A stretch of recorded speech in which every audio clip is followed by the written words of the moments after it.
దినవృత్తాంతములు 2వ గ్రంథము 4వ అధ్యాయము. అతడు 20 మూరలు పొడవును 20 మూరలు వెడల్పును 10 మూరలు ఎత్తును గల ఒక ఇత్తడి బలిపీఠమును చేయించెను. పోతపోసిన సముద్రపు తొట్టి ఒకటి చేయించెను. అది ఈ అంచుకు ఆ అంచుకు 10 మూరల ఎడము గలది.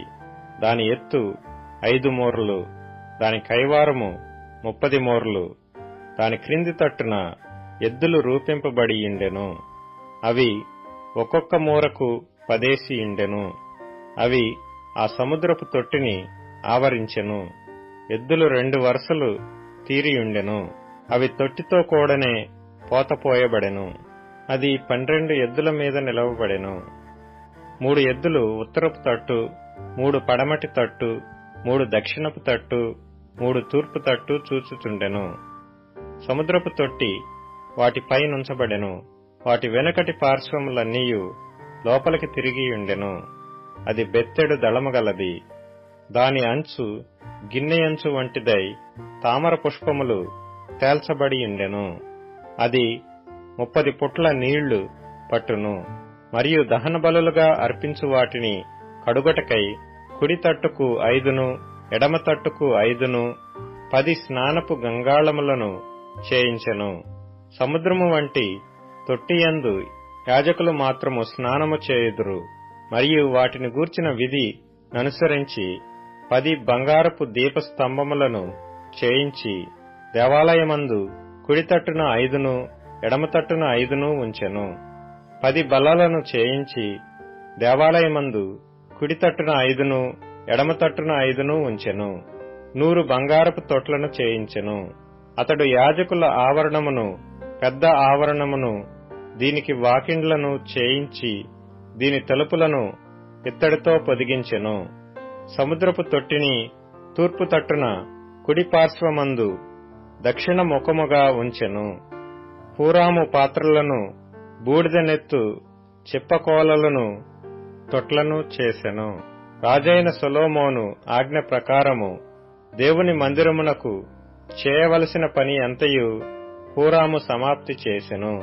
దాని వివరమేమనగా 2 స్తంభములు, వాటి పళ్ళెములు, వాటి పైభాగమునకు చేసిన పీటలు, వీటి పళ్ళెములు, ఆ స్తంభముల శీర్షముల 2 పళ్ళెములను కప్పుటకైన 2 అల్లికలు, ఆ స్తంభముల శీర్షముల 2 పళ్ళెములను కప్పునట్టి అల్లిక, ఆ అల్లికకు 2 వరుసలుగా చేయబడిన 400 దానిమ్మ పళ్ళు, మట్లు మీద నుండు తొట్లు, సముద్రపు తొట్టి, దాని క్రింద నుండు 12 ఎద్దులు, పాత్రలు, బూడిద నెత్తు చిప్పకోలలు, ముండ్ల కొంకులు మొదలైన ఉపకరణములు.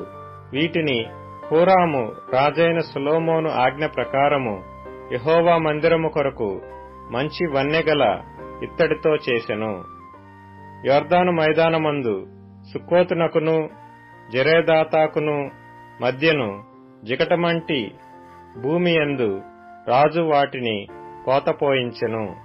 ఎత్తు చూడలేనంత ఇత్తడి తన యొద్ద నుండగా సొలొమోను ఈ ఉపకరణములన్నిటినీ బహు విస్తారముగా చేయించెను. దేవుని మందిరమునకు కావలసిన ఉపకరణములన్నిటినీ, బంగారపు పీఠమును, సన్నిధి రొట్టెలు ఉంచు బల్లలను, వాటిని గూర్చిన విధి ప్రకారము గర్భాలయము ఎదుట వెలుగుచుండుటకై ప్రశస్తమైన బంగారపు దీపస్తంభములను, పుష్పములను, ప్రమిదలను, కత్తెరలను, కారులను, తొట్లను, గిన్నెలను, ధూపకలశములను సొలొమోను మేలిమి బంగారముతో చేయించెను. మరియు మందిర ద్వారము లోపలి తలుపులను, అతి పరిశుద్ధ స్థలము యొక్క లోపలి తలుపులను, దేవాలయపు తలుపులను అన్నియు బంగారముతో చేయబడెను.